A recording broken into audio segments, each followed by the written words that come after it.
মিরিকে এসে এই হোমস্টেটাতেই আমরা ছিলাম। আমি যখন মিরিকের প্ল্যান করছিলাম তখন আমাকে অনেকেই বলেছিল, শুধু মিরিক কেন, মিরিকে দেখার কি এমন আছে।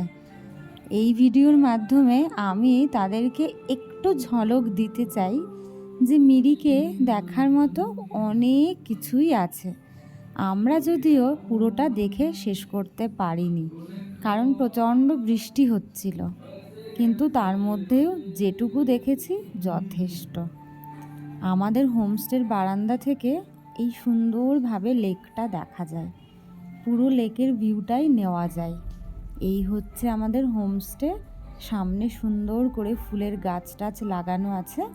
এবার নিয়ে যাচ্ছি যে রুমে আমরা ছিলাম সেই রুমটাতে। সেই রুমের অপোজিটেই ছিল সুন্দর এই ডাইনিং হলটা, যেখানে আমরা সন্ধ্যাবেলা বসে আড্ডা মেরেছিলাম।